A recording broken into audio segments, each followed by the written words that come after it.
주제가 사회이지만 여러분이 아셔야 되는 게 사회 단독으로 공부하는 그런 패러다임이 아니기 때문에 사회공부법은 과학공부법이고요.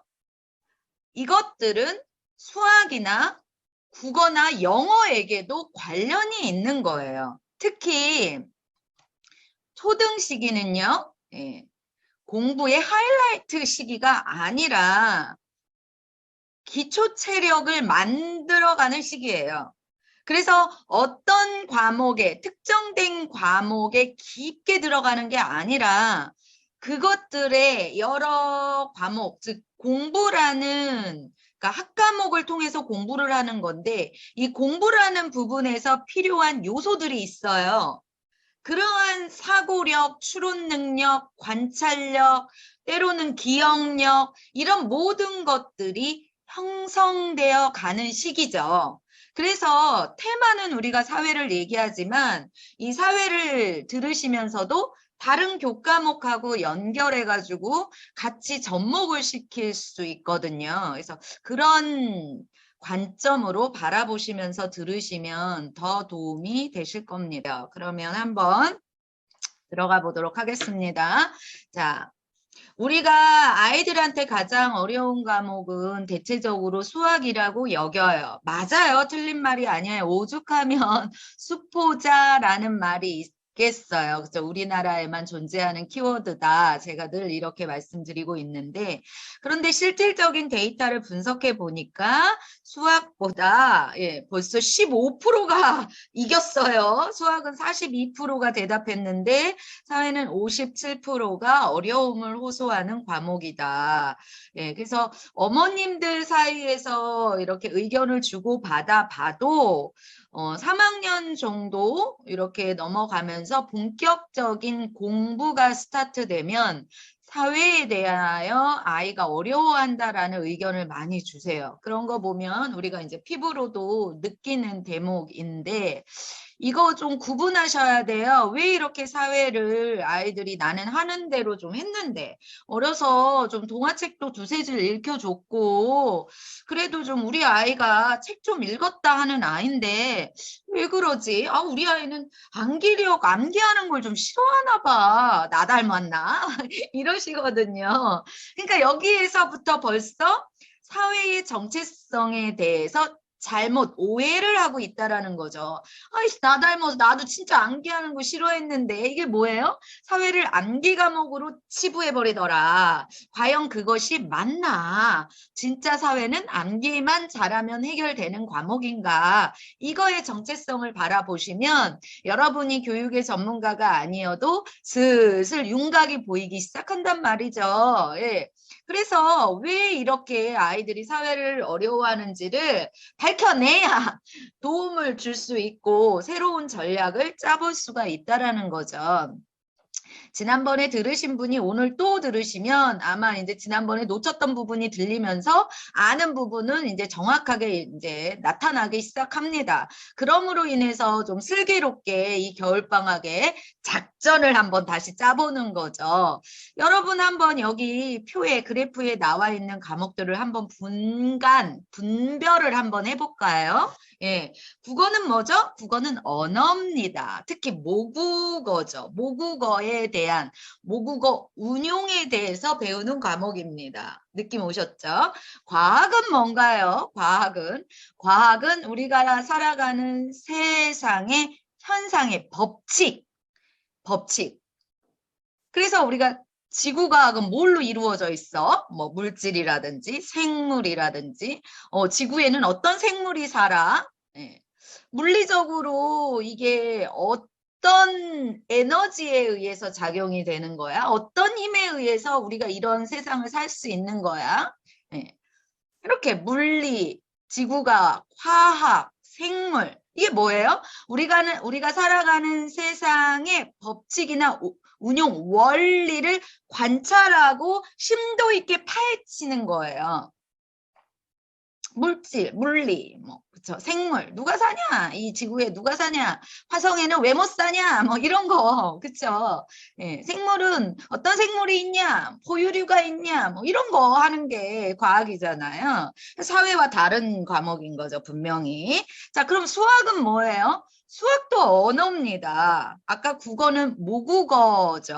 언어예요. 전 세상에는 여러 다양한 언어가 있는 중에 우리는 한글과 모국어를 배우는 민족입니다. 그런데 수학이 왜 언어냐? 수학은 인간들이 조금 더 편하게 소통하려고 숫자와 기호를 개발한 그 목적성을 가지고 숫자 기호를 가지고 문제 해결을 하는 논리적인 사고력을 길러내는 과목입니다. 예. 그러니까 수학도 한편으로 언어이면서 그 언어, 우리가 기호 체계로 내는 추상적인 언어를 가지고 문제 해결력을 기르는 사이에 머릿속에 논리적인 사고력을 길러내는 학문입니다. 역시 사회하고 차원이 전혀 다른 거죠. 그러면 이제 대충 이게 뭐라고 이제 딱 꼬집어서는 저처럼 말을 못할 수 있을지 모르지만은, 네, 그래, 알겠어. 그래, 국어도 언어. 그래, 수학은? 그렇지, 맞아. 우리가 좀 쉽게 편하게, 그래서 숫자 쓰는 거고, 기호 쓰는 거지. 그것도 언어의 일종이구나. 문제 해결력, 논리적인 사고력. 그래, 그래도 거기엔 또 공식이라는 게 있어. 예, 루틴한 게 있다는 뜻이죠. 과학? 그래, 맞아. 지구과학, 생물. 맞아. 물리, 화학, 이런 거 배웠었지. 이게 과학이야. 그런데 사회는 뭐예요? 우리가 다 아는 이 사회적 동물의 사회가 뭐냐는 거예요. 다 알면서도 자꾸 우리 잣대의 공부 기준을 들이대니까 암기 과목이래요. 과연 그럴까요? 사회는 3요소로 이루어집니다. 첫 번째, 사회는 사람이 사는 곳이에요. 사람. 두 번째, 사람이 사는데 사람이 고정되게 살지 않고 시간이라는 것은 자꾸자꾸 흘러가요. 그래서 과거가 있고 현재가 있고 미래가 있습니다. 이렇게 세 가지 시제의 시간 속에 사람이 있어요. 네.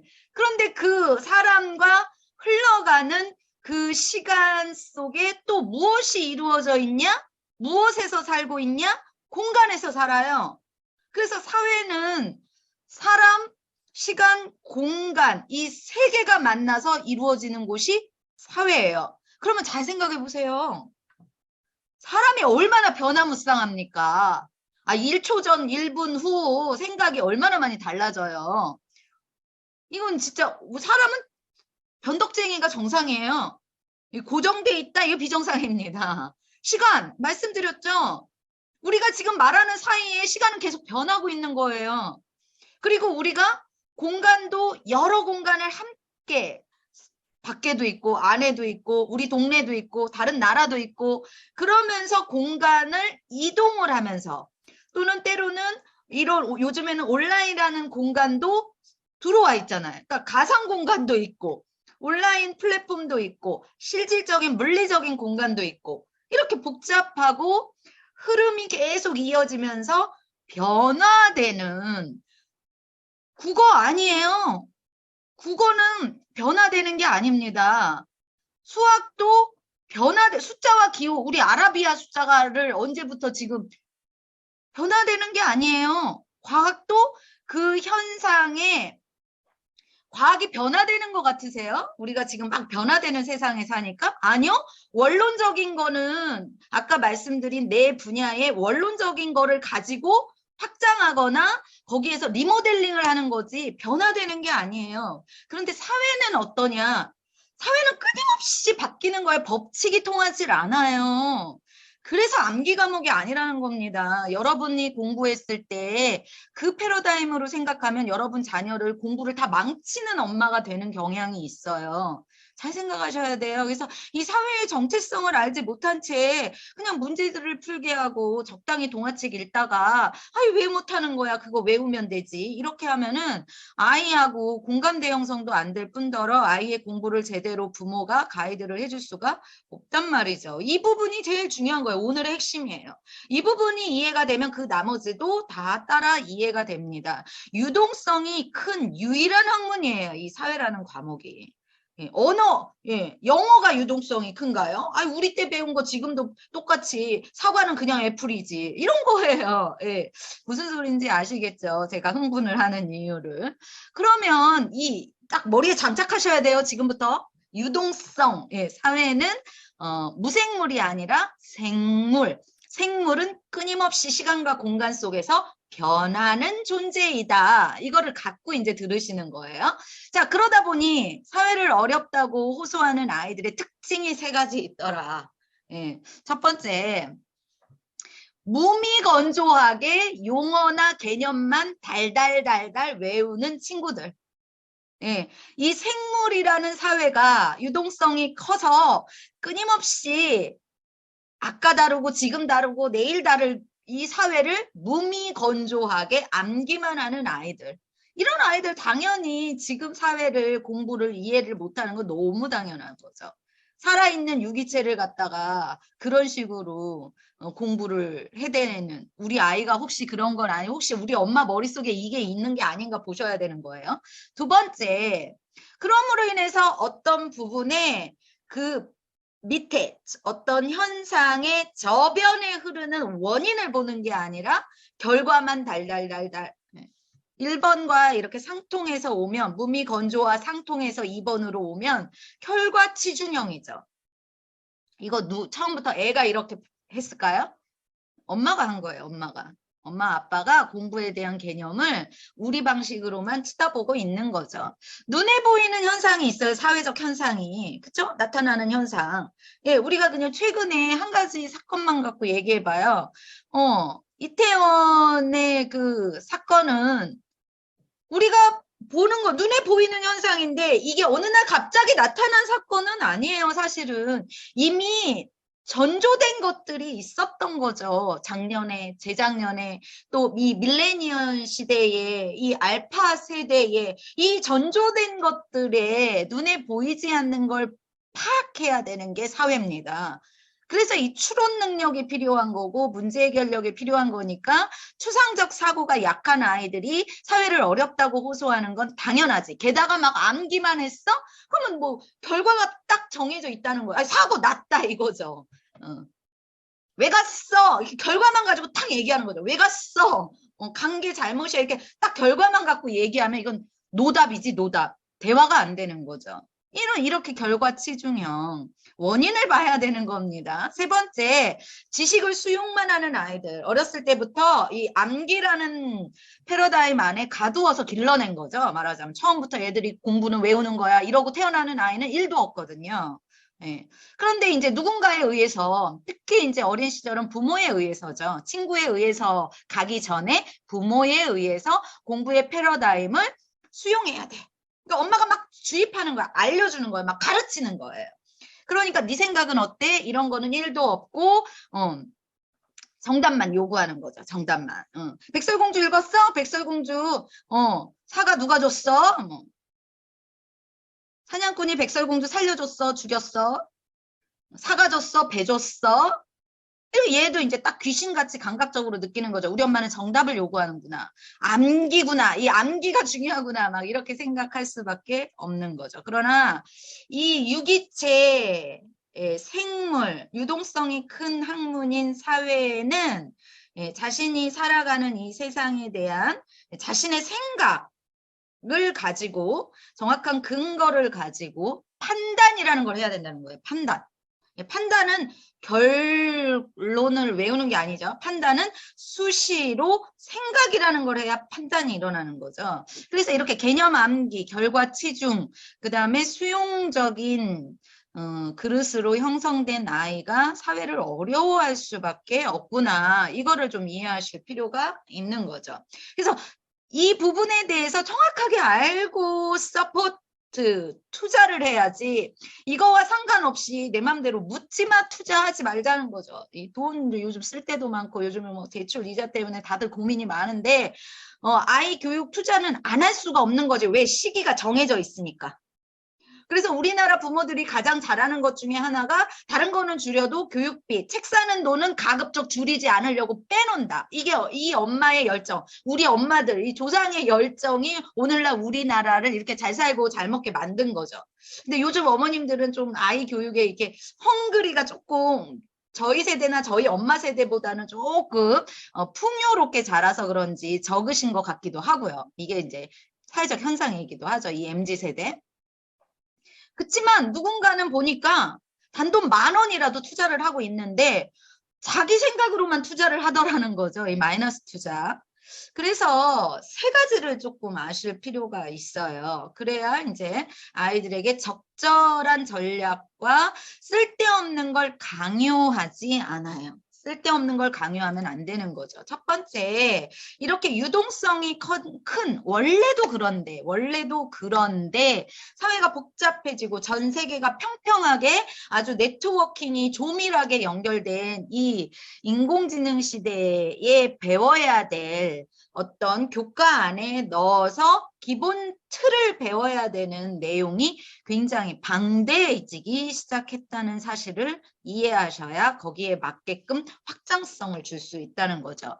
과거에는 사회하면 보통 3학년, 4학년 사회죠. 저학년은 이제 사계절이라는 테마로 공부를 하고 사회라는 교과목이 3학년에 들어와서 5학년 때 역사가 들어가고 6학년 때 세계사가 들어가죠. 우리 때보다는 이제 낮아진 거죠. 이렇게 학년이 낮아져서 역사도 빨리 들어가게 되고 세계사도 좀 더 빨리 들어가는 현상이 몇 년 전부터 일어나고 있었죠. 정치, 경제, 역사, 사회, 문화 이게 사회예요. 그렇죠? 그래서 사회의 테마는 한 가지만 들어가 있는 게 아니라 이렇게 전통적으로 한 5가지로 쪼개져 있는데 지금 이 글로벌 사회에서의 사회는 인공지능 시대의 사회는 확장성이 더 커졌어요. 우리 때보다도 훨씬 더. 그래서 그 속에서 이 5가지 분야 속에서 다문화, 그 다음에 안전에 관련된 여러 가지 이제 복합적으로 어떤 새로운 도구들이 발견이 되고 발명이 되고 또 과학과 막 융합이 되고 이러다 보니까 안전에 대한 테마, 인구 문제 굉장히 요즘에 많이 다루고 있죠. 창의 인성 문제 당연히 하고요. 인권, 사람의 문명이 발달되면서 인권 문제에 또 에너지, 환경, 글로벌 교육 이러한 확장된 사회로 넘어가서 그 비중이 전통 사회에만 머물러 있는 게 아니라는 거예요. 사회는 복잡해집니다. 점점 더 연결됩니다. 오죽하면 아까 우리가 얘기했잖아요. 눈에 보이는 세상만 있는 게 아니다 지금. 눈에 보이는 사회만 있는 게 아니라 가상 공간도 사회다. 그러니까 이 사회가 얼마나 확장되고 있는가. 게다가 지구만 가지고 얘기하지 않는다. 이 지구, 얼스만 갖고 얘기하는 게 아니라 우주를 갖고 얘기한다. 오죽하면 우주 여행을 지금 플랜을 짜고 있고 투자를 하고 있고 그렇죠? 이렇게 해서 과거에 그냥 우리 집 우리 동네만 우리 나라만 얘기했던 것들이 얼마나 확장이 됐는가. 그러니까 시야가 굉장히 넓어져야 된다는 얘기죠. 아이들이 공부를 할 때. 두 번째, 사회는 시간과 공간으로 이루어져 있다고 했어요. 그런데 이 시공간에 대한 감각이 아직 안 생겨 있어요. 여러분 자녀가. 지금 이제 여러분 자녀는 보통 이제 초등학생 또는 이제 유치, 유아 섞여 있으실 텐데요. 아직 시간과 공간에 대한 개념이 엄마처럼 이렇게 뚜렷하지 않아요. 어제도 어제고 그저께도 어제고 한 달 전도 어제예요. 그리고 아직 이렇게 추상적 사고가 완전히 발달된 시기가 아니기 때문에 엄마는 알지. 엄마는 어제 알아요. 과거, 현재, 미래 알지. 엄마가 안다고 해서 어른인 엄마가 안다고 해서 엄마는 이제 발달 끝났어요. 이 전두엽 발달. 그러니까 엄마가 안다고 해서 내 아이도 그러니까 이렇게 기준을 잡으니까 내 새끼를 못 가르친다라는 얘기거든요. 아이의 입장으로 돌아가 주질 못하는 거예요. 눈높이가. 자, 아이는 그저 그냥 우리 집이 전 우주거든요. 우리 집, 우리 동네, 우리 학교, 이게 다거든요. 그걸 넘어서는 그 사고가 아직 안 생겨 있단 말이에요. 그런데 사회 교과를 들여다보면 이제 아이가 이제 점점 발달이 되는 중이니까 마을에서 지역, 시도, 우리나라, 세계로까지 확장시키고 있어요. 교과의 이 진도 커리가. 그런데 거기에서 그치는 것이 아니라 교과서 한 대목을 보면 의식주에 관련된 건데 옛날엔 이랬어. 오늘날은 이렇지? 그러니까 이거를 바탕으로 미래에는 어떻게 될 건지 그려봐. 상상해봐. 이건 뭐예요? 과거, 현재, 미래를 비교하라는 거예요. 대조하라는 겁니다. 그 팩트 하나도 받아들이기가 어려워요. 지금 우리 아이가. 그리고 이 사고력이 덜 발달된 아이들이 많겠죠. 예, 10살, 11살까지 오는 사이에 더 발달된 환경에 의해서 더 발달된 아이가 있고 약간 그 정도 수준인 아이가 있고 미만인 아이들이 있는 거예요. 그러니까 우리 아이가 여러분 생각만큼 우리 아이가 그렇게 똑똑하지 않습니다. 그러니까 여러분은 여러분 자녀와 여러분 동네 이 시공간의 한계를 바라보니까 우리가 자꾸 우리 아이를 긍정적으로 바라보는 힘은 중요하지만 우리 아이를 제대로 관찰하는 힘도 필요해. 그래서 균형적인 아이에 대해서 균형적인 감각을 가지셔야 돼요. 우리 옆집 아이와 평균으로 대조할 게 아닙니다. 그래서 아이가 기능적인 걸 잘하는 걸 얘기하는 게 아닙니다. 기능적으로는 엄마가 생각하는 것처럼 잘할 수 있어요. 그러나 지금은 기능적인 인간을 요구하는 사회가 아니니까. 예. 우리 아이 머릿속에서 일어나는 일을 바라보실 수 있으셔야 되는 자꾸 눈에 보이는 것만 갖고 얘기하니까 우리 아이가 잘한다 이거예요. 책 500권 읽었다 이거예요. 예. 여기에서 지금 보면 시공간의 감각뿐만 아니라 비교를 하라고 했다. 비교해서 추론을 하라고 했어요. 추론을. 어떻게 될 것 같아? 상상해봐. 그래서 시공간의 비교와 대조까지 할 수 있는 사고가 필요하다. 근데 인간은 시간의 한계를 갖고 있고 공간의 한계를 갖고 있기 때문에 이런 부분에 대해서 직접 경험이 아니라 간접 경험을 다양하게 해보지 못한 아이는 도저히 이게 상상이 잘 안 된다. 이게 뭘 얘기하는지 의미 파악도 안 되고 있다라는 얘기입니다. 세 번째, 예.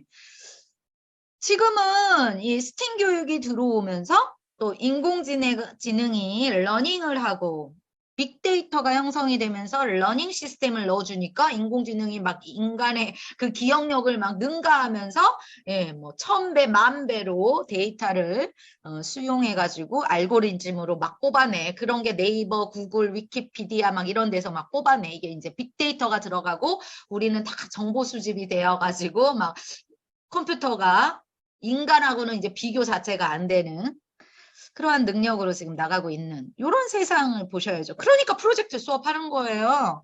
예, 뭐 어디서부터 어디까지 외우게 시키고 암기시키고 가르칠 건데요. 어디서부터 어디까지 교과서에서 맨날 인쇄해가지고 업데이트 시킬 건데요. 이 사회적 구조가 이 과학 문명의 발달이 사회에 대해서 다른 양상을 일으키는 거죠, 지금. 그러니까 공부라는 사회를 배워야 하고 사회에 나가서 살아야 하는 이 공부의 패러다임이 가르침에서 끄집어내므로 그러니까 무엇을 통해서 끄집어내요? 너의 생각을 얘기해보라는 거예요. 아이디어를 얘기해보라는 거예요. 그게 프로젝트 수업인 거죠. 이 교과의 한 대목의 미션이 이건 거잖아요. 조사해봐. 이 교과서에 지금 계속 교과서가 바뀌어도요. 기본 틀에 있어요. 이 스팀이라는 창의융합이라는 기본 프레임에서는 가르침을 배제합니다. 지식을 넣어주는 걸 배제하는 거예요. 그래서 자발적으로 지식을 가져다가 탐색하는 겁니다. 그리고 지식을 재창조하는 겁니다. 그래서 교과서를 국영수사가 다 분석해봐도 그 기본 본질이 아주 정확하게 드러나 있습니다. 교과서를 분석해보면. 그래서 조사하라는 거예요. 이 앞에 거 중요한 게 아니에요. 조사하라는 겁니다.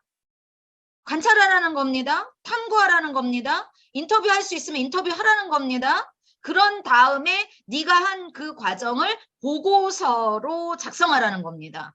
그 과정을 그대로 일목요연하게 보고서를 작성하라는 겁니다. 그럼 작성했지 그거를 프리젠테이션 하라는 겁니다. 다른 사람과 공유하라는 겁니다. 제가 지난번에도 말씀드렸는데 이 프로젝트 기반 학습은 그대로 사회, 기업, 어떤 사업, 비즈니스에서 그대로 나타나는 겁니다. 이거 지금 그 기업에서도 분과 형태 아닙니다. 부서가 철저히 분리되어 있는 게 아니라 협업과 융합이 되는 형태로 프로젝트성의 일을 주로 하고 있죠. 그러니까 맨날 기획하는 게 일입니다. 기획 보고서 만드는 게 일이고, 그리고 이제 같이 협의해야 되니까 프레젠테이션 하는 게 일이고, 이거 지금 하는 겁니다. 공부가. 이거를 우리는 뭐라고 얘기하죠? 수행평가라고 얘기하십니다. 수행평가를 해석해 보면은 지식을 네이버에 널려 있는 공짜 지식을 가져다가 수행해 볼 수 있니? 아이디어로 내볼 수 있니? 그거를 가져다가 써먹을 수 있니? 이걸 써먹을 수 있니? 우리. 이거예요. 이거 하면 뭐가 좋아지는지 아세요? 이 지식 수행평가, 수행평가를 우리가 이제 평가 방법도 지금 많이 바뀌어 있는데 이러한 평가가 정답을 테스트하는 평가가 아니고 지식을 집어 넣어주는 평가가 아니잖아요. 이런 평가를 하는 이유를 지금 제가 이제 기업이나 사회적 비즈니스 측면에서도 말씀을 드렸는데 이거를 하면은 이게 좋아지는 거예요. 지식이 깊어지죠. 왜 갖다 써보니까. 그리고 써보면서 아는 거와 모르는 걸 구분하기 시작해. 똑똑해지기, 스마트해지기 시작하는 겁니다. 사람이. 그냥 무미건조하게 외부의 지식을 그냥 수용해가지고, 사람은 그런 존재 아니에요. 생각하는 인간이기 때문에. 그거를 그냥 뭐 수용해가지고 내 생각 따위는 있지도 않아. 이게 아닌 거예요. 이 지식 수행 평가를 왜 시키는지를 보셔야 돼요. 사회가 이미 플랫폼 기반의 세상에서 살고 있기 때문에 인간이 할 일은 다른 거예요. 네이버가 할 일을 하는 게 아닙니다. 그래서 나는 그거를 갖다 써야 되니까 깊어져야 되는 거예요. 지금은요, 깊어지는 시대예요. 지금은 깊어지는 시대지 널따란 것도 중요해요. 근데 널따랗게 그냥 수박 겉핥기로 암기하는 시대가 아니거든요. 그래서 확장됨이 그냥 널따랗게 아니라 깊어지면서 확장되고 연결돼. 그게 융합인 거예요. 그래서 창의 융합 교육을 하는 겁니다. 네. 그렇게 어려운 문제는 아닌데 제가 막 어려운 얘기를 하는 사람이 아니거든요. 그 정도 똑똑하지도 않고. 그런데 어려워서 어려운 게 아니라 내가 안 해본 거니까 어렵다고 느끼는 거예요. 그래서 생각이 바뀌어야 되니까 이게 잘 안 바뀌니까 또 어렵다고 얘기하시는 겁니다. 자, 그러면 우리가 이제 세 가지를 살펴봤잖아요. 그럼 우리 어떻게 내가 이거 해본 적도 없고 스팅 교육은 우리 뭐 탐구는 방학 때 하는 탐구 생활 이외에는 해본 적도 없는 이 기성세대가 이 유기체인 사회 공부를 어떻게 도와줘야 할까? 가장 중요한 거예요. 이게 모든 공부에 다 이게 통용이 되는 얘기죠. 관심만 있으면 해결이 끝나요. 관심만 있으면. 근데 지금 우리가 사회 이야기를 하고 있어요. 사회 공부에 그래서 제가 정체성부터 얘기한 거예요. 거기에 맞는 관심을 갖게 도와줘야 되는 거예요. 사회는 사회에 맞는 관심이 있고요. 수학은 수학에 맞는 관심이 있는 거예요. 예. 관심과 흥미가 없으면은 거기서부터 무조건 외우려고 하니까 얼마나 건조해요. 아이들의 생각이 막 쩍쩍 갈라지는 거죠. 건조하니까. 생각이라는 걸 나오지가 않는 거죠. 사회의 정체성을 이해해야 어떻게 관심을 가질 수 있도록 동기부여를 해줄까? 이 동기부여 해주는 게 엄마의 몫이지 다른 게 엄마의 몫이 아니에요. 왜 책 사줘요? 동기부여 하려고. 이거예요. 그래서 관심을 가지면 그 다음 프로세스는 아이가 알아서 찾아가는데 자, 먼저 사회에 관심을 주려면 지식을 흥미있게 설명하는 책을 주는 게 아닙니다. 이거에서 구분을 하셔야 돼요.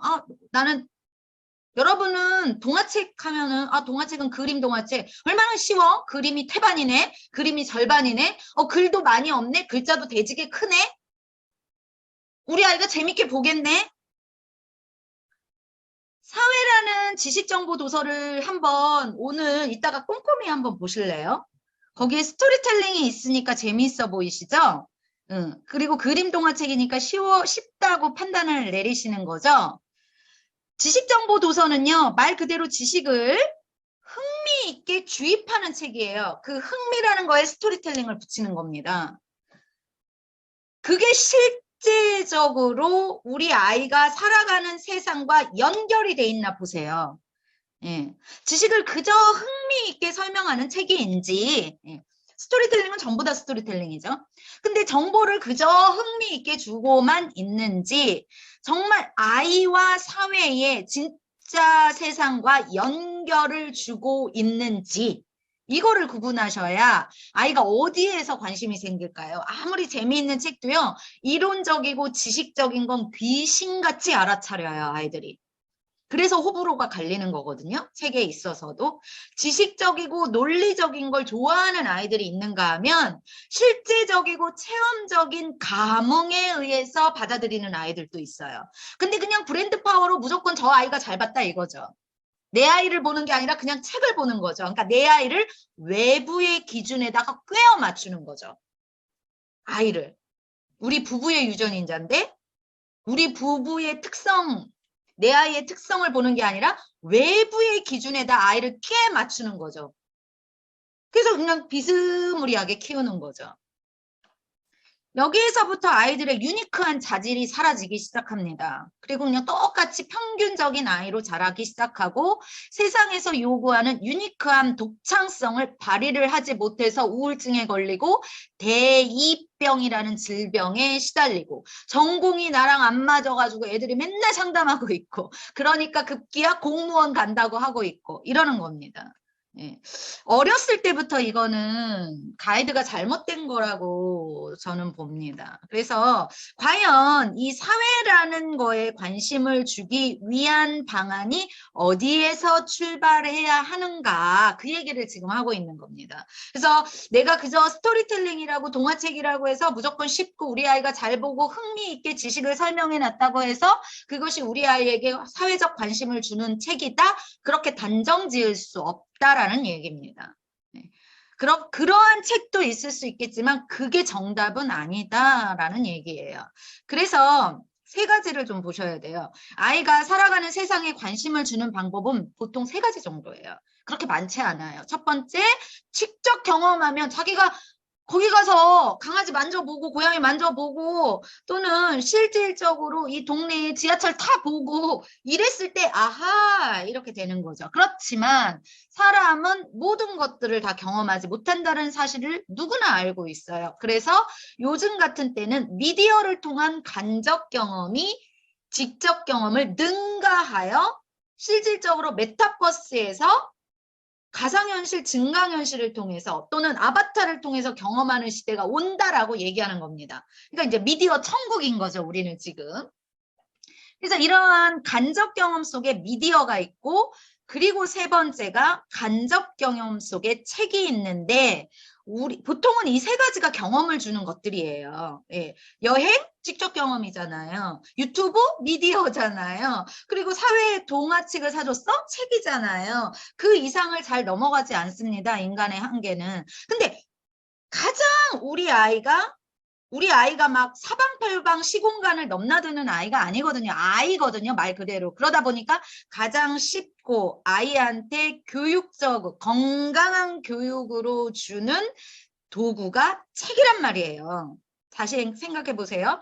우리 아이가 맨날 사방팔방 돌아다니면서 경험할 수 없고 또 미디어에 장단점이 있으니까 미디어만 가지고 노출시키면서 교육시킬 수 없고 그러니까 가장 건강한 방법으로 아이의 발달 단계를 도와주면서 사회적 경험을 하게 해주는 게 책이에요. 그렇죠?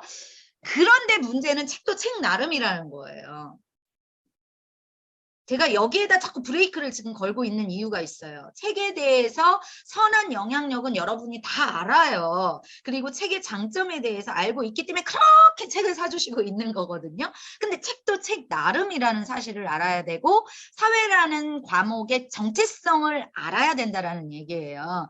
용어와 개념을 재미나게 풀어냈다? 여러분 집에 있는 책을 보시라니까요. 용어와 개념을 재미있는 동화로 풀어냈어. 이건 뭐예요? 용어와 개념을 주는 거잖아요. 재미있게 풀어줬을 뿐인 거지 용어를 알려주고 있고 개념을 집어넣어주고 있는 거잖아요. 구분이 되시나요? 여전히 그림 동화책? 그림 동화책의 한계성을 제가 항상 얘기하는데 그림 동화책은 굉장히 좋은 영역이에요. 어렸을 때 아이의 다양한 발달을 그림과 스토리북으로 아이에게 여러 가지 시공간의 것들을 경험할 수 있는 그리고 어떤 지식적으로 나갈 수 있는 기본적인 입문의 역할을 한다. 에피타이저의 역할을 한다. 그게 굉장히 중요한데 말 그대로 에피타이저지 본 요리가 아니거든요. 사회다. 그럼 사회 동화책이다. 그럼 얘 에피타이저 먹고 있는 거지. 그럼 본 요리 왜 안 먹여요? 정작 거기 가서 그걸 먹어야 나의 건강에 공부의 근육이 거기서부터 생기는데 그걸 안 하고 자꾸 아이가 어려워한다고 하니까 이 답답할 노릇인 거죠. 예? 그래서 어렵다고 하는 겁니다. 시작은 했는데 예. 초등학교가 끝이 아니라고 그랬죠? 초등학교는 기초 체력을 쌓아서 어디로 가야 돼요? 중고등학교의 고급스러운 단계로 올라가서 정점을 찍는 건 대학 학문이거든요. 그래서 그게 조합이 돼서 사회로 나가는 거거든요. 그런데 이 마치 초등학교 졸업이 학문의 끝인 것 마냥 단거리 선수로 만들어대니까 중고등학교에 막 컥컥거리고 이해가 안 되고 이 머리는 안 돌아가고 그러니까 자꾸 아이가 겉도는 거죠. 자기의 메인의 역할인 공부에서 승부수를 못 보는 겁니다. 이게 어디서부터 시작되는 줄 아세요? 저 5살부터 시작이 된다니까요. 분석을 하면. 5살부터 이미 중고등학교에 허덕임이 보이는 거예요. 전문가들은. 네. 여러분 자녀를 관찰을 잘 하실 필요가 있습니다. 사회에 진짜 관심을 갖게 하셔야 돼요. 사회는 사람과 시간과 공간이 만나서 유동성이 매우 큰 변화 무쌍한 과목이에요. 그리고 사회는 그 아이가 살아가고 있는, 지금도 살아가고 있는, 앞으로도 살아갈 공간이 사회예요. 그러니까 그 아이와 사회 공부를 해야 되는 여러분의 자녀와 진짜 관계를 맺어줘야 되는 거예요. 용어의 관계, 개념의 관계가 아니라 이거는 결과 치중형입니다. 재미있게 풀어냈지만 결과 치중형이라고요. 결론은. 그래서 실질적으로, 구체적으로, 간접 경험이지만 구체적으로 네가 사는 세상, 지금 무슨 일이 벌어지는지, 왜 그런 일이 벌어지는지, 그래서 앞으로는 어떻게 될 건지, 너하고 관계가 많다는 거예요. 사회는. 그 아이하고 관계가 얼마나 관심이 생기겠어요. 나랑 관심이, 아니, 우리도 뭐 아무한테나 다 관심 있나? 나랑 관계가 있으니까 관심이 있는 거지. 그래서 전혀 나하고 관계가 없는 사람한테는 무진장 객관적이 돼요. 근데 나랑 관계가 있는 사람한테는 또 무진장 주관적이 되죠. 비판적이 되고. 왜 그래요? 관계가 있으니까. 그 관계를 어떻게 맺어줄 거냐. 여기에서부터 사회의 호불호가 갈리는 거예요. 그러니까 책 선정을 잘 하셔야 된다는 거고, 그래서 책도 책 나름이다 이렇게 얘기 드리는 거고, 제가 뭉치 시리즈를 표본으로 말씀은 드리지만, 사례를 드리지만 꼭 이거다라는 건 아니다라고 말씀을 드리는 거고, 그리고 이거를 기준으로 해서 책을 고르는 요령을 선별 구분하시라는 얘기예요. 꼭 뭉치 아니면 아니야. 이게 아니라는 겁니다. 근데 뭉치 시리즈의 그 특장점, 유니크한 포인트가 있어요.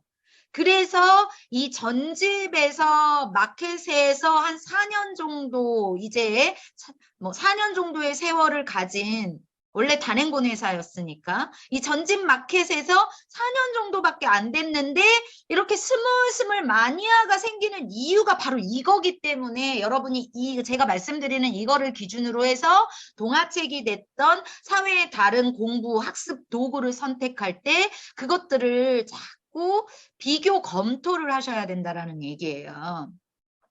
뭉치의 사회 토론왕은 얘네가 토론왕이라고 이름을 붙인 이유가 있어요. 거기에서부터 변별력이 있는 거예요. 지식을, 용어를 암기시키고 결과를 주려고 하는 책이 아니에요. 그거를 원하신다면 뭉치책을 사시면 안 돼요. 예. 그러니까 엄마가 책을 살 때도 엄마의 목적이 어디냐는 거예요. 무엇을 목적으로 해서 지금 돈을 투자하려고 하냐는 거예요. 그냥 남들이 사회 어렵다고 하니까? 그건 너무 우리 아이를 그냥 뭉뚱그려서, 사람은 뭉뚱그려서 바라볼 수 없습니다. 그러니까 뭉뚱그려서 그 남의 바깥에다가 포인트를 맞춰버리는 꼴밖에는 안 된다라는 거죠. 그래서 얘네가 이 40권의 제목을 유심히, 다른 거 볼 필요도 없어요. 얘는 여기 표지에서 할 말을 다 하기 때문에 40권의 제목을 유심히 들여다보면 이게 사회는 사회인데, 아까 말씀드린 전통적인 사회와 확장된 사회의 그 제목, 이슈를 가지고 테마를 잡아낸 게 슬슬 보여요. 미래, 유망, 직업, 요즘에 지역 이기주의, 님비 현상, 좀 어려운 듯 하지만 읽어보면 다 아는 내용이에요. 어떤 테마인지. 요즘 인터넷과 스마트폰? 요게 국어 교과서에 실렸던 책이에요. 작년인가 재작년에 초등학교 5학년 국어 교과서에 실렸던 게 인터넷과 스마트폰이죠. 인권, 다문화, 성과 양성평등. 잘 보세요. 지금 우리가 유튜브 및 미디어에서 많이 다루는 이슈가, 우리가 살아가는 세상에서 지금 이슈가 뭔지를 한번 보세요. 한류, 반려동물, 요즘에는 한식도 한류에 들어가더라고요. 인구 문제, 글로벌 에티켓, 게임 중독, 요즘에는 게임뿐만 아니라 중독 사회죠. 이 사회 자체가. 1인 미디어, 지구 환경 문제가 요즘 얼마나 이슈입니까? 꿈의 스마트 시티, 교통통신의 진보, 이런 테마를 다뤘다라는 건 속을 들어가기 전에 이미 이 뭉치 사회 토론왕은 지식으로, 개념으로 접근된 책이 아니라 사회의 현상을, 우리가 살아가는 사회를 현상적으로, 이슈적으로 지금 딱 관심을 가져야 하는, 그래서 어렸을 때부터 이런 소재를 만나봐야 되는 그러한 사회인 게 보여요. 이 제목에서 여기 다 얘기하고 있어요. 그러니까 여러분이 어떤 사회의 동화책 및 어떤 또는 다른 책, 여러 가지 책을 넣어주고 싶으실 때 실질적인가를 보셔야 돼요. 지금은 인공지능 사회이기 때문에 이론적인 걸 흥미있게 풀어낸 게 아니고요. 그래서 요즘 역사도 어떻게 돼요? 사건 중심으로 들어가잖아요. 그리고 이 역사가 역사와 세상, 지금 살아가는 세상, 미래와 연결시켜야 되는 거죠. 그런 역사를 뭉치해서 한번 만들어 보려고 하는데. 세상과 연결되지 않은 지식은 어떤 지식? 죽은 지식이에요. 우리 아이들한테. 네이버 지식입니다. 네이버 지식은 우리 아이들이 가질 필요가 없어요. 플랫폼은 더 좋아질 거기 때문에. 그래서 지금 이 40가지가 전통적인 사회에서 확장적 이슈까지 지금 살아가는 세상에 관련된 거. 그러니까 이 지금 살아가는 세상에 뭐 어른만 살아요? 엄마만 살아요? 아빠만 살아요? 애도 살잖아요. 애도 듣는 귀가 있고 보는 눈이 있다니까요. 아이들도 다 이 미디어 속에서, 또 엄마 아빠의 대화 속에서, 친구들의 말하는 또는 선생님의 말 속에서 이 사회적 이슈를 다 안다니까. 이태원 사고, 세월호 사건 다 안다니까요. 그래서 그런 부분을 아이한테 접근을 시키고 판단을 하게 하고, 네 생각은 어떤지 철학을 갖게 하는 게 사회예요. 그런데 그거를 막 무미건조하게 용어나 주고 재미있는 스토리텔링을 가져다가 외우라고 하니까 막상 공부로 들어가면 어렵다, 이렇게 하는 거죠. 주제만 이렇게 이슈적으로 접근하는 게 아니라 수용하게 하는 책이 아니기 때문에 질문이 있는 거예요. 이 책이 여기에 질문이 없으면요, 다른 책처럼, 다른 타사의 사회 지식 정보 도서처럼 수용을 하게 돼 있어요. 질문이 없으면. 질문이 없으면 아이들은 아직 그 책 읽기 요령이 부족한 시기이기 때문에 그냥 글을 수용해요. 글을. 그 안에 스토리를 읽어요. 그리고 다 읽었대요. 읽었다라는 건 글자를 읽은 겁니다. 책을 읽는다는 건 글자 너머를 읽어야 됩니다. 책을 읽는다는 건 글자 너머를 읽어서 내 생각을 갖는 겁니다. 근데 엄마도 우리 아이가 읽었다.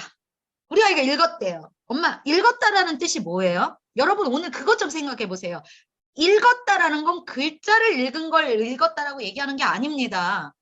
그건 책 읽는 아이들이 아니에요.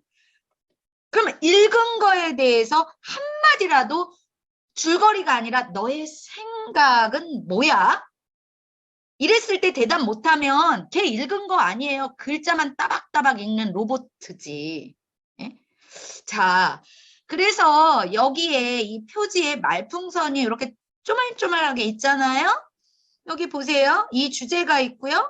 말풍선이 있잖아요. 소중한 생명, 생명의 소중함을 지키려면 어떻게 해야 하지? 별거 아닌 것 같죠? 질문이. 그런데 어떻게 해야 하지? 물음표를 딱 찍는 순간 나도 모르게 반사적으로 생각을 한다니까요. 이게 인간의 본능이기 때문에. 그래서 질문이 굉장히 중요한데 우리는 정답에 익숙하니까 자꾸 정답이 있는 질문만 한다는 거지. 그러니까 얘가 우리 엄마가 요구하는 정답이 뭔지를 모르니까 질문만 하면 두려운 거지. 생각은 그냥 펼치면 되는데 아무거나 네? 생각나는 대로 여기에 유연성이 없는 거죠. 지금 우리 아이들이. 1인 미디어 무엇이 문제일까? 악법도 법일까? 교통안전, 교통은 어른들만 잘 지키는 거면 될까? 사회복지 왜 필요할까? 여러분, 어휘의 신장은요, 어휘의 확장은요, 어휘를 어학 사전에서 찾아가지고 암기하는 게 아니라 스토리와 맥락 속에서 가늠하면서 배우는 거예요. 어휘량이 늘어나는 거는요, 추론하면서 확장되는 거예요. 그래서 이 맥락 속에서 관계에서 이 어휘의 단어의 뜻은 몰랐는데 뜻은 몰라요. 근데 이해가 된 거예요. 그 맥락 속에서 그 맥락 그 한 줄이 이해가 된 거예요. 그러면서 어휘가 확장되는 거예요. 네. 여기 보면 사회복지, 애들이 사회복지가 뭔지 모를 수 있죠. 그러나 이 스토리 라인 안에서 맥락을 보니까 이런 게 사회복지야? 이게 어휘가 확장되는 과정의 건강한 과정입니다. 암기하는 게 아니라. 그래서 보통 동화책은 30페이지, 뭐 많아야 35페이지, 뭐 40페이지 미만인데 이런 이제 뭉치 시리즈와 같은 문고판, 페이퍼백은 100쪽, 120쪽 정도 되니까 스토리도 굉장히 디테일하게 설명을 하고 있고 그러니까 상세 설명이 들어가지 동화책보다는요. 그래서 어떻게 보면 축약된 동화책보다 문고판이 쉬운 거예요. 어려운 게 아니라 여기에서 양으로 판단을 내리면 양이 적은 건 쉬운 거, 양이 많은 거, 글량이 많은 건 어려운 거. 이거는 굉장히 원시적인 판단이고요.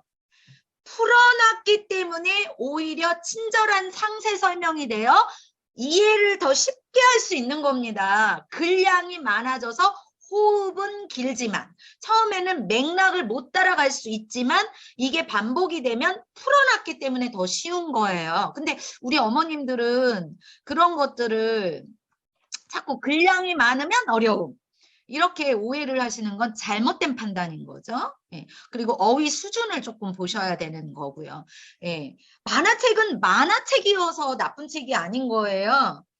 어휘 수준을 아무래도 좀 쉽게 떨어뜨리죠. 말풍선이니까 만화책 같은 경우에는. 그러니까 어휘 수준을 보셔야 된다라는 얘기죠. 글 양을 보는 게 아니라. 그래서 보통은 1학년, 2학년, 3학년 이런 친구들이 뭉치 시리즈를 읽게 되는데 이슈로 주면서 그 이슈에 대한 질문을 탁 던지니까 본문으로 들어가기 전에 아이가 뭔가 정리는 되지 않았지만 생각이라는 걸 가동시키면서 그러니까 생각의 콘센트를 딱 꼽아주고 시작하는 거죠. 근데 대부분은 책은 어때요? 콘센트 안 꼽아. 그냥 읽으라는 거예요. 그냥 줄거리를 딱 줘버리죠. 네. 그러니까 얘를 가동시킬 필요가 있다 없다? 없다. 그냥 줄거리를 수용만 한다. 이렇게 읽는 책은 글자만 읽지 글자 너머를 생각하지 않는다라는 거죠. 그거는 읽기의 절반도 안 되는 겁니다. 자, 첫 번째 우리 아이의 관심을 어떻게 끌어들일까? 실제적인 걸 가지고 끌어들이라는 거예요. 이론적인 거를 아무리 재미있게 꾸며놔도 그건 이론이에요. 용어고. 실제적인 자신의 세상, 자신이 살아가는 세상을 아이로 하여금 인연을 맺게 하고 연결 지어주는 이슈가 필요하다라는 얘기입니다. 이어서 두 번째는 중요한 거 다 아시잖아요? 배경 지식이 필요하죠. 예. 사회를 이해할 배경 지식이 있으면 쉬워지죠. 예. 그거를 받아들이는 데 있어서 5, 60%의 또 다른 게 연결돼 있으니까. 그렇죠? 새로운 지식을 받아들이는데. 근데 문제는 어떤 배경 지식이 있어야 하냐는 거예요. 남다른 배경 지식이 있어야 되거든요, 지금. 근데 제가 하나 알려드릴게요. 대부분의 열의 8명은요, 용어와 개념을 외워서 배경 지식을 갖고 있어요. 다시 말해볼까요? 대부분의 아이들이 사회적 배경 지식은요, 용어를 외우고 있고요.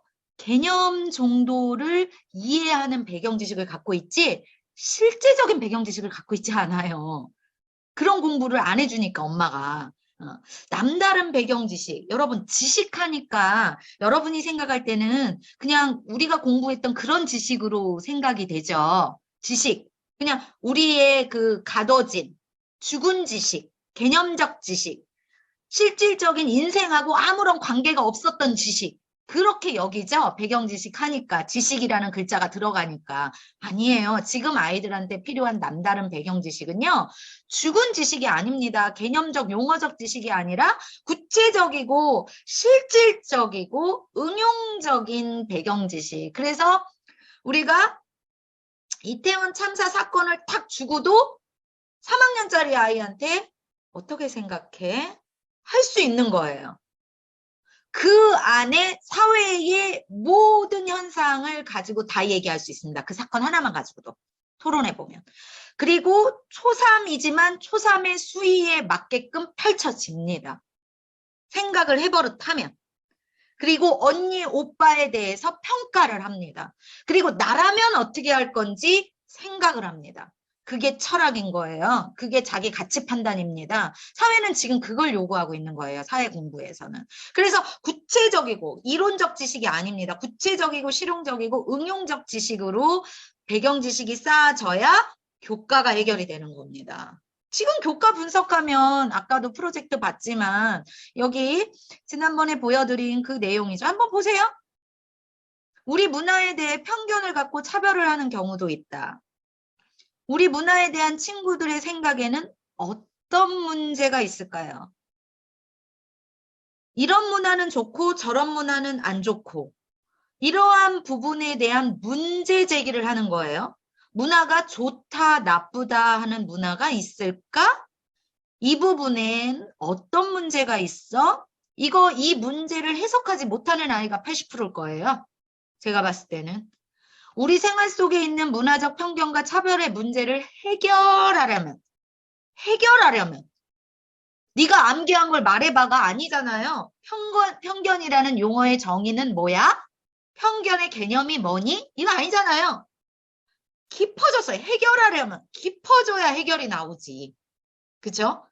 그러면서 힌트를 준 게 여기 그림 속에 말풍선의 힌트만 줬어요. 외국 과자가 더 맛있어. 이게 다른 문화죠. 영어는 써줘야지. 예, 문화적 편견이죠. PC방, 레몬 주스는 스몰 사이즈, 라지 사이즈. 응? 외국 노래가 더 좋아. 우리나라 이 시시에 한글, 국어 이런 것들.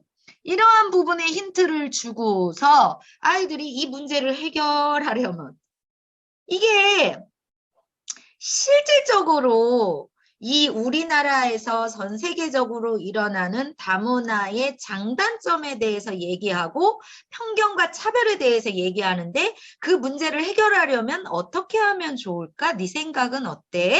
이거 하고 있죠? 지금 교과서에서 3학년 아이한테. 여러분 자녀가 이거 할 수 있을까요? 네, 동화책 한 3세트 읽었어요. 이거 할 수 있을까요?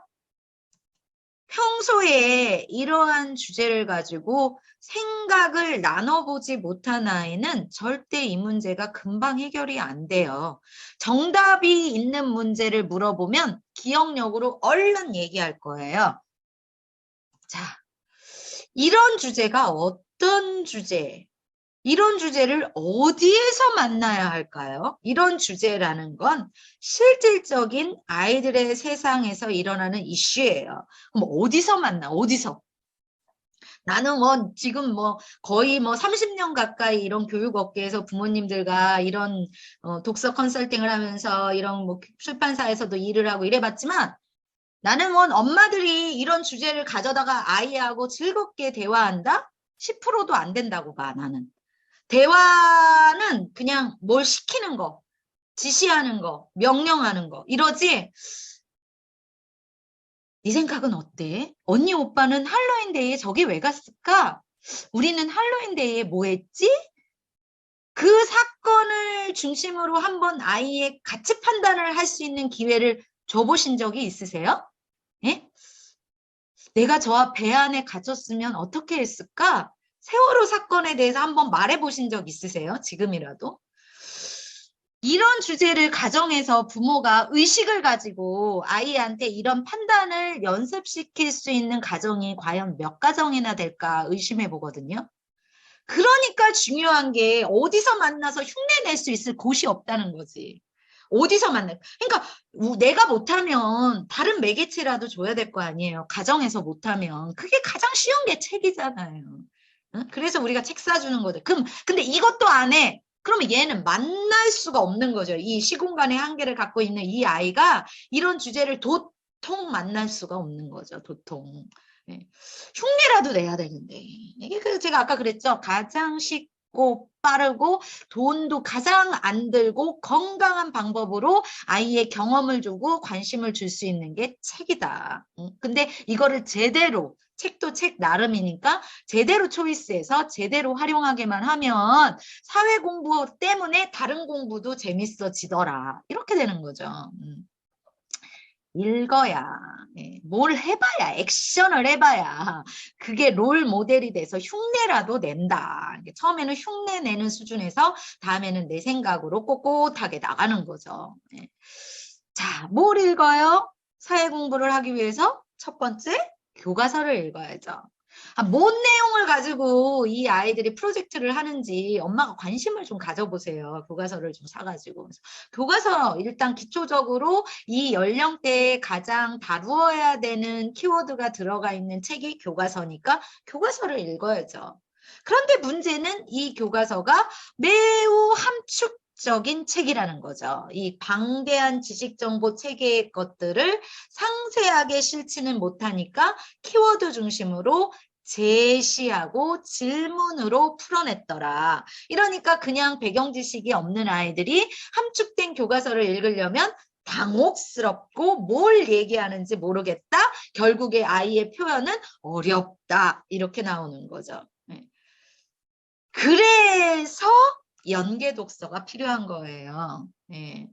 그래서 먼저는 교과서를 보셔야 하고요.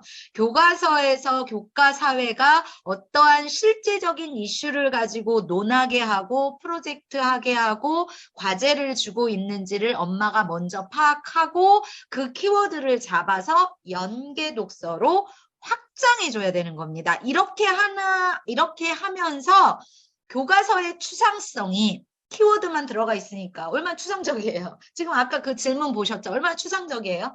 그 추상성이 아이가 실제적인 연계 독서를 하면 구체성으로 바뀌어요. 내 걸로 바뀌는 거예요. 교과서를 딱 보면 남의 거예요. 나하고 관계가 없어 보여요. 근데 그거에 관련된 나하고 관계를 맺어서 관심을 갖게 하면 매우 구체적인 이슈로 바뀌어요. 그래서 할 말이 생기는 거예요. 나의 생각이 그래서 생기는 거예요. 보세요. 이 장면만 봐도 키워드가 딱 보이지 않나요? 문화, 편견, 차별.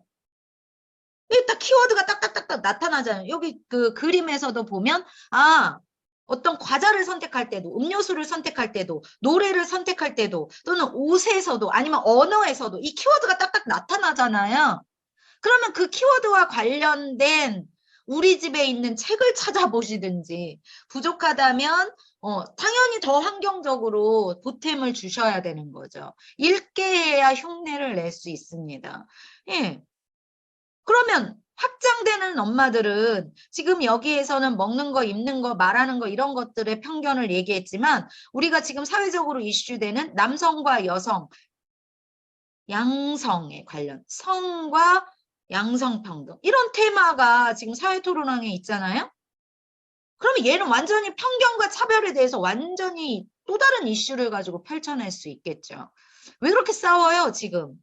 결국에는 편견, 차별, 차이 나한테 없는 거 뺏고 싶은 거, 이런 것들이잖아요. 지구촌 국제 문제. 오, 이게 테마가 완전 고차원적으로 지금 넘어가고 있죠. 예. 철학 왕의 노차의 광선. 다 똑같으면 좋은 거야? 그러니까 여기에서는 차별의 문제가 뭐야? 해결하려면 어떻게 해야 돼? 근데 얘는 관점을 확 바뀌었잖아요. 관점이 확 바뀌었잖아요. 지금 노차의 관선에서는.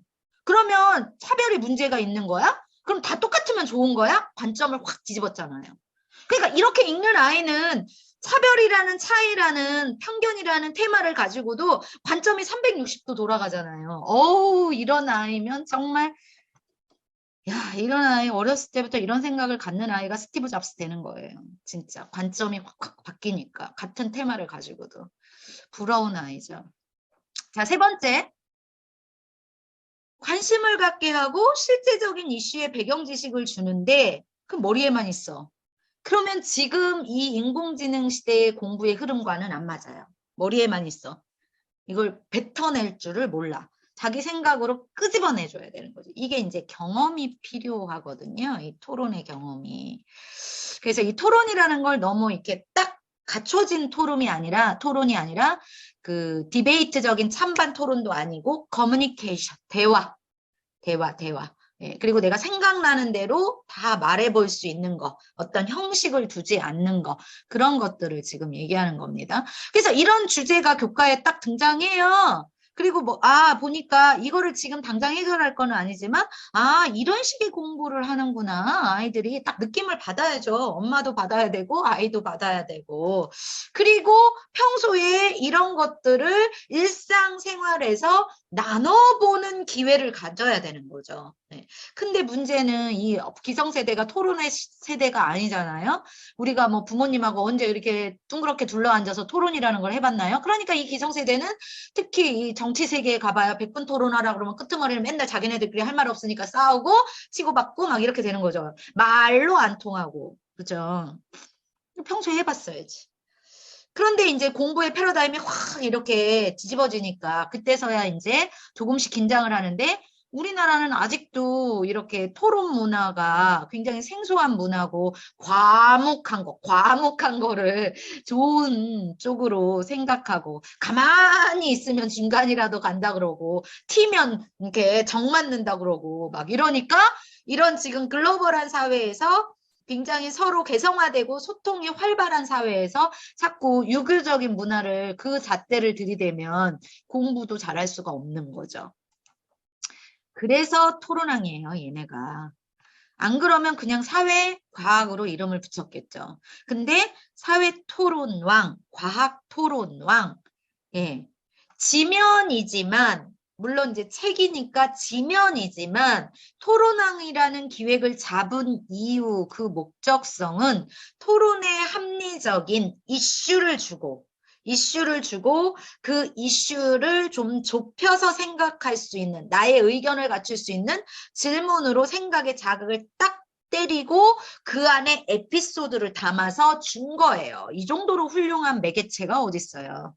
이런 방식의 것들을 선택하셔야 아이가 사회와 실제적인 관계를 맺고 관심이 생기면서 나라면 하면서 나의 의견으로 나갈 수 있는 겁니다. 예. 기존의 지식정보 도서와 다른 점이 토론왕 시리즈가 다른 점이 바로 사회과학, 예. 이렇게 토론왕은 사회과학 예, 두 가지가 있는데 이게 바로 다른 지식 정보 도서와 다른 점이기 때문에 사회과학이 우리 집에 있어도 이런 같은 이슈나 또 다른 새롭게 전개되는 이슈를 가지고 이런 방식으로 이렇게 믹싱을 시켜서 내 생각이 더 정교해지고 자신감 있게 나가는 겁니다. 우리 집에 사회과학 없어서 사회토론랑 과학토론랑 사는 거 아니죠. 이런 분들은 없어요. 있는 분들이 원래 사시는 거니까. 책은 읽히시는 분들이 계속 읽히시죠. 그동안에 10년 동안 책 한 권도 안 읽다가 10살 돼서 책 읽으라 그러면 거의 불가능에 가깝다고 봐야죠. 어렸을 때부터의 습관이니까 환경이고 토론은요. 우리나라가 지금 굉장히 늦은 이렇게 후진국에 속해 있는 그 공부 패러다임에 묶여 있고 수능에 묶여 있고 이런 거죠.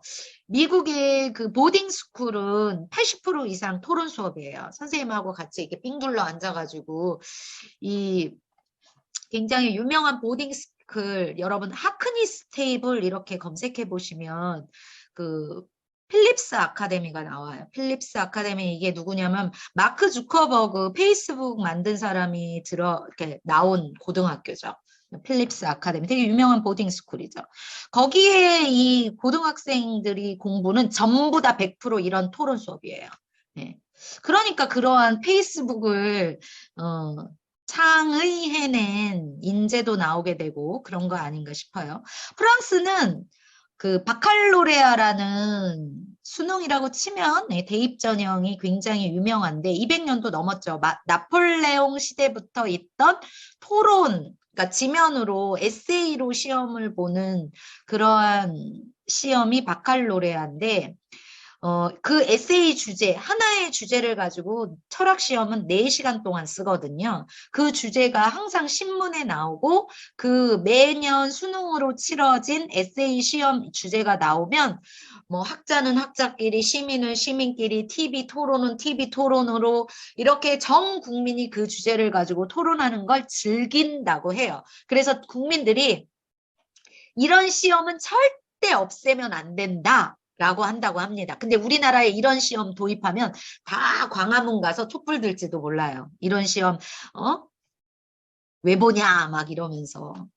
근데 우리나라와 다른 문화 게다가 이제 전 세계적으로 왜 이런 토론 유형의 공부가 확장되고 있는지 아까 말씀드렸죠. 깊어지고 응용이 되고 그죠? 실제적인 지식으로 나가고 이것 때문에 지금 우리 인간에게 필요한 역량인 거죠. 이게 바로 유대인들의 하브루타는 굉장히 유대인의 고유의 문화로 정착이 된 토론 문화이고 이것 때문에 지금의 그러한 창조성 우리나라에서 스타벅스 인기가 최고라고 하더라고요. 전 세계적으로. 그 스타벅스 누가 만들었어요? 유대인이 만들었죠. 예, 할리우드의 90%는 유대인이 장악하고 있다고 하죠. 미국 정치판의 30%가 넘는다고 합니다. 상원, 하원 의원들이 유대인. 왜 그러냐? 하브루타 질문과 토론 문화에서 비롯됐다. 이렇게 그들은 얘기합니다. 왜 우리가 지금 공부라는 거에 토론 문화가 도입이 돼야 되고 활발해지고 있는지를 보실 필요가 있다라는 거죠. 어떤 어머님이 저번에 이 강좌를 한번 할 때 질문을 하나 주셨어요. 그런데 사회 공부는 개념을 먼저 알아야 되는 거 아닌가요? 예를 들어 여기다가 과학이라고 넣어봐요. 과학은 개념부터 공부해야 되는 거 아닌가요? 이거는 완전히 과거 패러다임의 질문이었어요. 더군다나 공부를 이론으로만 접근했던 그러한 습관의 질문이에요. 그래서 여러분이 구분하셔야 되는 게 개념은요, 특히 우리 어린아이들은요, 이론에서 들어오는 게 아니라 실제적인 거에서 개념이 생겨요. 개념은 이론으로 사전적으로 그렇게 집어 넣어서 개념이 생기는 게 아니에요. 이 어머님의 질문은 바로 그런 포커스거든요. 아이가 사과라는 사물의 정체를 알게 되는 건 미묘한 차이지만 맛으로 느끼면서 사과라는 용어를 엄마가 말해줘요. 어렸을 때. 그러면 용어를 먼저 아는 게 아니에요. 맛으로, 미각으로. 그리고 먹는 거다라는 감각적인 본능적인 이해가 사과라는 용어를 알게 하고 그 다음 단계에 문자로 가는 거예요. 이게 미묘한 차이여서 사과라는 이름을 먼저 하는 거 아닌가? 이런 것 같지만 아닙니다. 감각적으로 실제적인 경험이 개념, 이론으로 나가는 거고요. 우리 아이들은 지금 구체적인 조작기, 경험으로 이해하는 연령대예요. 특히 초등학교까지는. 그랬을 때 깊은 이해와 확장성이 일어나요. 그래서 이 구체적 조작기인 아이들한테 너무 추상적으로 지식을 주면 싫어하게 돼 있어요. 어려움을 호소할 수밖에 없어요. 여기서 막혀버리니까. 그래서 실질적인 이슈가 중요한 이유, 지금 1, 2, 3학년, 한 4학년까지는 이론과 추상성보다는 실질적인 이슈로 세상에 관심을 갖게 하는 테마가 훨씬 선행이 돼야 돼요. 먼저예요. 그 다음에 이론으로 정리해도 절대 늦지 않아요. 그래서 그 순서를 자꾸 바꾸시는 어머님들이 있어요. 어떤 브랜드 파워에 의해서 뭐 유행한다라는 책을 들여다보면 거의 과거 패러다임이기 때문에 오래전에 나온 책들이기 때문에 다 주입식 교육에 지식과 개념을 넣어줘요. 그래서 잘 정리해놨어요. 스토리텔링까지 입혀가면서. 그러나 지금 1, 2, 3학년 아이들, 7세, 6세 이런 아이들은요. 그런 잘 정돈된 지식이 먼저가 아닌 거예요. 관심을 갖게 하고 그게 실제적으로 어떻게 우리 세상에서 시간과 공간과 사람이 모여서 사건이 일어나는지 그리고 왜 일어나는지 그 부분에 대한 내 생각은 어떤지를 먼저 가져야 정리된 이론, 내가 정리를 할 수 있는 거예요. 책이 정리를 하는 게 아닙니다. 그래서 아까도 보여드렸다시피 이렇게 사회의 이슈, 과학도 마찬가지. 그래서 사회과학 토론왕은 서로 연합되는 과목이에요. 같은 기획 의도를 가지고 사회과학 주제를 쪼개놓은 거기 때문에 그 이슈만 딱 보면 과학도 그 40가지 이슈가 얼마나 지금 최근에 이 실질적인 첨단 과학의 이슈까지 다루고 있는지 그것만 봐도 타사의 지식정보 도서와 딱 구분이 돼요. 네. 자, 사회는 암기 과목이 아닙니다. 여기서 벗어나셔야 돼요. 우리가 필요한 걸 암기할 수는 있어요. 그죠? 적절한 내 머릿속에 저장은 필요합니다. 근데 궁극적으로의 그 경쟁력과 변별력은 암기가 아니고요. 어떤 사회의 사람과 시간과 공간이 만나서 이루어지는 그 안에서 논리적으로 생각할 수 있어야 되고 시공간을 비교하고 대조하는 능력이 있어야 되고 어떤 결과적인 현상의 원인을 발견할 수 있는 그 본질을 생각하는 문제 해결력이 있어야 돼요. 결국에는 사회의 이러한 사고력이 국영수사과 공부를 다 잘하게 만드는 기본 공부의 본질입니다. 누가 이런 것들을 할 수 있을까요? 결론은 읽는 아이들이 할 수 있는 능력들이에요. 이게 독서를 멈추지 않는 아이들. 지속적으로 책을 읽는다는 건 자기의 사고를 끊임없이 사용하고 있다 이 뜻이거든요. 그래서 독서를 멈추지 않는 아이들, 이런 아이들이 결국에는 논리성과 비교 분석력과 그 본질을 보는 능력이 나도 모르게 자꾸자꾸 형성되어 국영수사가라는 공부 그 이외의 어떤 문제의 적용이라는 게 되는 겁니다.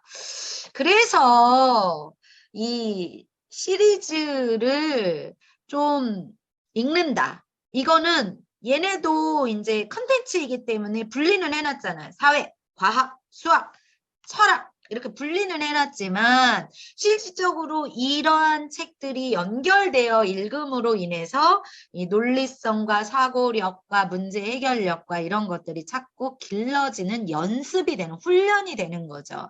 그리고 요즘에는 조금 융합사회이기 때문에 신토피컬 독서에 도전을 좀 시키세요. 어려서부터. 예, 그거 나중에 하는 게 아니에요. 어려서부터 그렇게 융합되어 연결되어 읽다 보면은 자연스럽게 하나의 소재에 대해서 연결해서 이렇게 확장이 돼요. 그래서 한 회사의 시리즈는 사실은 그 회사의 그 철학이 있기 때문에 그 회사 자체에 출판사 자체의 철학이 있기 때문에 이렇게 연동이 돼요. 그래서 사회, 과학, 수학, 철학 이렇게 연동이 이렇게 된 것들을 읽다 보면 신토피컬 융합 독서가 자연스럽게 어울림이 일어나죠. 그래서 로봇이라는 주제 이게 과학 같지만 과학으로만 접근하는 게 아니죠. 예, 과학으로 접근할 수도 있지만 얘는 수학으로 이 기능으로 접근할 수도 있고 영화를 만들 수도 있고 소설을 쓸 수도 있고 내가 어떤 그 국어적인 언어적인 측면으로도 다가갈 수도 있고 또 디자인 예술 분야도 있고 또 사회 우리와 어떤 관계를 맺으면서 인공지능이 친구인지 적인지 이런 다양성을 바라보는 아이가 결국에는 다양한 관점 입체적인 사고라고 하죠. 360도 뺑 돌려서 보고 위로도 보고 아래로도 볼 수 있는 이게 결국 창의성입니다. 결국에는 신토피컬 독서, 주제별 융합 독서를 한다라는 건 창의성을 길러내고 있다. 엉뚱한 창의 학원에서 길러내려고 하시지 마시고 우리 집, 우리 공간에서 아이들이 그러한 책들을 다양하게 섭렵하면서 즐기면서 또는 그러한 주제를 자꾸 만나면서 창의성으로 나가고 있는 중이다. 이게 초등학교 6년 동안 지속적으로 돼야 돼요. 그러니까 태어나서 한 10년 이상 지속성을 가지고 이루어져야 중고등학교에 그러한 조금 더 텍스트가 고급스럽게 넘어가잖아요. 텍스트의 퀄리티가 올라가잖아요. 이런 것들을 그 아이가 해석할 수 있게 되는 거죠. 공부라는 걸 진짜 할 수 있게 되는 거죠. 그래서 이러한 문고판의 책들에 대한 선입견을 먼저 버리시고 1학년은 아직 아니야. 우리 아이는 동화책 수준에 있다. 그건 엄마의 판단이에요. 이 아이가 이 문고판 120쪽에서 한 대목만 봐도 이 아이는 지금 도전할 수 있다라는 거예요. 그거를 엄마 스스로가 판단해서 차단하시는 건 편견입니다.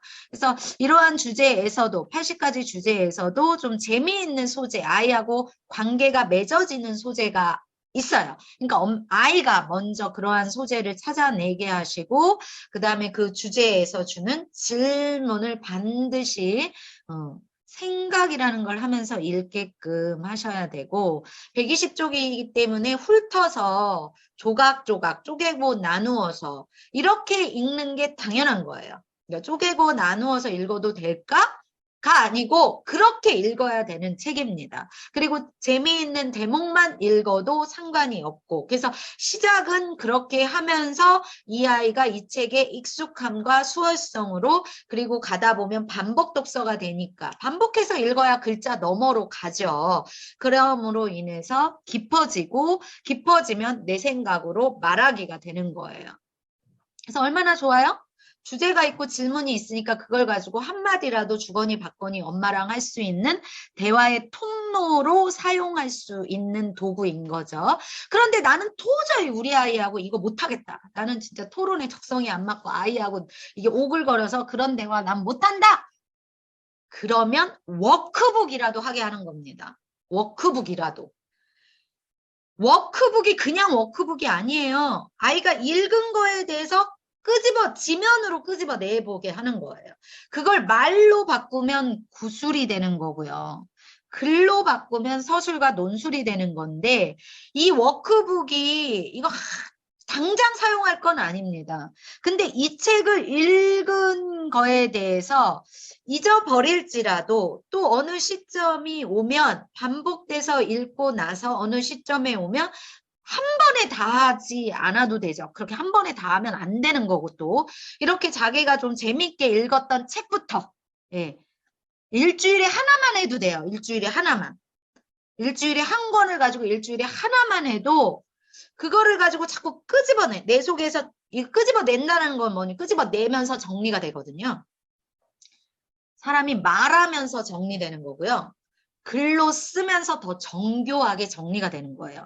근데 이 워크북 하나도 또 일부러 돈 들여가지고 사놓고 하나도 안 하시는 분이 있죠. 그건 책을 진짜 잘못 사용하시는 거고요. 내가 우리 아이하고 말로써 구술로 하는 것도 굉장히 중요하지만 말로 하기 전에 워크북으로 정리하게 하면서 메타인지를 형성시키고 깊어지게 하고 끄집어내는 훈련을 하게 하는 겁니다. 그래서 워크북은 쓰고 버려야 되는 거예요. 워크북은 쓰고 버려야 되는 겁니다. 그래야 그 효과가 아이한테 나타날 수 있다. 그리고 이 토론왕의 의미를 투자한 의미를 조금이라도 가져갈 수 있다. 토론왕이라는 이 뭉치 시리즈 특히 철학왕 토론왕은요. 의식 있는 엄마가 아이한테 사줘요. 사실은.